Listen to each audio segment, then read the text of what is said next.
What's up, all my movie-loving maniacs? This your boy Bankful B, and welcome back to the Lassiter Halloween movie review special.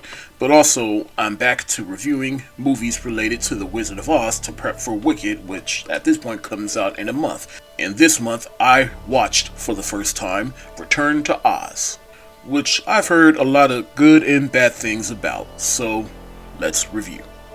So Return to Oz is this time produced by Disney, and it's sort of an unofficial sequel to the original Wizard of Oz, in which we follow Dorothy Gale sometime after the events of the Wizard of Oz. She's still going around telling Auntie M about how she went to Oz, and Auntie M thinks she's a little bit crazy or just fantasizing or make-believe. So they decide to take Dorothy to get some help, and by help, meaning electroshock. Dorothy escapes with a friend, and then eventually ends up back in Oz, but it's not the same Oz that she remembers. She finds out that Oz has been taken over by the Gnome King, and so she assembles some friends to help her find Scarecrow, get him back, and take back Oz. Now, like I said, I've never seen this movie before, nor did I really hear about it until, I guess, my college years, and the things I heard about it is that it was very dark, and there was some practical imagery that is disturbing and scary to look at, even by the standards of the original Wizard of Oz. And they are not wrong. This movie is really bizarre looking and has a bizarre story, and it's just bizarre all around. But I'll get more into that in a little bit, and the movie is a bit dark compared to the original Wizard of Oz. And honestly, I enjoyed all that about this movie, but it is unsettling at times. But let me explain. Without a question, this movie is bizarre, dark, and weird. It's clear that this is an Oz movie that was made decades after the original film. Some effects improve upon the first film and some just doesn't. Part of the charm of that original Wizard of Oz is that the movie was made in the 1930s, and so it was just made perfectly at that specific time, and it was just lightning in a bottle, and all the effects and sets and costumes and everything, it just makes sense for the time period that movie made. Whereas with here, it just doesn't work and just comes off creepy and scary and bizarre. All that being said, I think that also works for this movie's benefit because it's able to separate itself from the original Wizard of Oz and it's able to do its own unique thing. Now, I will say this movie is a little bit more accurate to the original Wizard of Oz book because for the most part everybody is who they're supposed to be. And what I mean by that is the original Wizard of Oz movie isn't even accurate to the book. Like, for example, in the book, Dorothy is supposed to be some, 10-year-old little girl, and that's what she is in this movie. But in the original movie, she's not. She's clearly played by someone who's much older than that. And even with Scarecrow, Ryan, and Tin Man in this movie, which I'll get more into in a little bit, they're more book accurate than they were in the original movie. But again, I feel like that just worked in that movie because you just know that that is a person in a costume. But in this movie, Dorothy Gale is played by Fairuza Balk, who I've known is in the movie The Craft, which I've never seen, but maybe I'll watch that at some point. But this was her first movie role. And I'll say she did an excellent job for what she was given within this movie. She still maintains the spirit of Dorothy.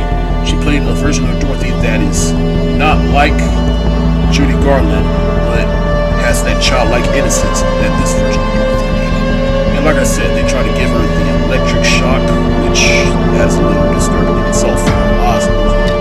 And then when she gets to Oz is just all depressing looking, and this is also a negative for me because it's like in the original Oz, like I said, they actually built some sets and they made it more colorful. But here, it just feels like they just went into some random park or some woods and just shot a movie, and that just makes the movie seem a little less weighty.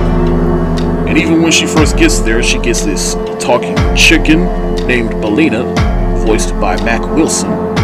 She finds the yellow brick road is damaged, and then she finally comes across Tik Tok, voiced by Sean Barrett, and he's actually, of all the Oz characters, the in-world Oz characters, Tik Tok is my favorite because he's kind of like Tin Man, but he's just a little bit more advanced. And then even though he's a machine at first, as the movie goes along, he becomes more compassionate and has a heart, and I thought that was a good take on a Tin Man-like character. And then she comes across the Wheelers, and yeah, I can see how back in 1985 that might have been a little scary for kids, but eventually they meet up with Princess Mombi, who is just a person with multiple heads depending on her mood, and I'll admit I thought that was a bit creative and also scary. And then she traps him with Jack Pumpkinhead.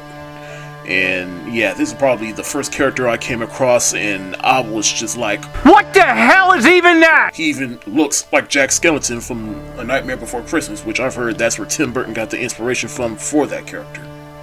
But Jack Pumpkinhead, he's a little innocent and tall and creepy. He even asked Dorothy if he can refer to her as Mother, because he lost his mother and just wants to feel comfortable by referring to someone as Mother, and a little creepy, but hey. And so she's rejoined with Tik Tok, and they come across Gump, which is basically a moose made out of couches and furniture. I thought that was a bit creative. They escape, but eventually we made it to the climax of the movie where they meet the Gnome King, which is just this rock monster that can make different forms. And I'll say this is the one part of the movie, it's special effects wise, I thought that was a bit impressive. They keep using computer generated imagery or stop motion, and then eventually he manifests in human form and then goes back and he gives them all a task. Alright, if you want to save Scarecrow, you gotta find where I've turned him to, because he's basically turned them into artifacts, and if you lose, you get turned into artifacts. But then eventually her and Tik Tok, they figure it out. It's something green, in which they turn Scarecrow into a green emerald. And yeah, this is even more of the movie where I started to get creeped out, because compared to how Scarecrow looked like in the original Wizard of Oz, we see him here, and once again, what the hell is even that? And I know this is more book accurate version of Scarecrow, but that doesn't mean it's going to be appealing to look at. And even when they do unfreeze the Tin Man and the Lion later on in the movie, they still look creepy. And again, they're more book accurate, but it just loses that whimsical appealing of the counterparts in the original film. And I know this is supposed to be odd. This is not supposed to be normal or ordinary. I get that. But you can still make them, or at least make some of them, at least visually appealing to look at.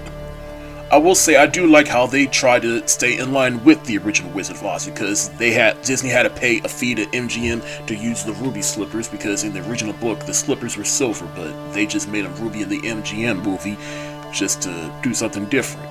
But they had to get permission from MGM to use the ruby slippers, and I do like how they have the real world counterparts be a character manifested in the Oz counterpart. And so we see that with Princess Mombi, and then even with the Gnome Monster, he's supposed to be the head of the hospital that they send Dorothy to in the beginning. And the other thing that also is resemblance of the original Wizard of Oz is some BS that kills the villain of the movie. It was water that killed the Wicked Witch of the West, and in this movie, it's a freaking egg that kills the Gnome Monster. No, not just any egg, a poisonous egg. And it's just a little bit weird because, you know, you got this section of the movie where everything is getting dark and all hope seems lost, and then out of nowhere, some egg just kills them instantly. And I know it's supposed to be something similar to the original movie, but it still doesn't change the fact that when I saw it, it left me like, oh, come on! Like, I thought that this movie would at least do something clever to get rid of the villain. So they defeat the Gnome King and peace is restored to Oz. And I'll admit, like, once Oz was restored, it did feel like I was watching an actual Wizard of Oz movie for a sec. There's actual color, everybody's all happy and vibrant. She does get back to the real world, and it turns out that hospital that she was at in the beginning gets burned down, and the lady that was supposed to be Princess Mombi, she gets sent to jail, and the little girl that she's with in the beginning turns out to be her Glinda the Good Witch, basically her guardian angel in Oz. And that's the end of the movie. Like I said, this movie is dark, weird, and bizarre, and I like it for it. It's unique. It's its own thing. And maybe I'm just fascinated by watching 80s movies with practical special effects and seeing how they pull it off and seeing how they hold up years later. But I enjoyed watching this movie more than I did because of how unique it is and how dark it is.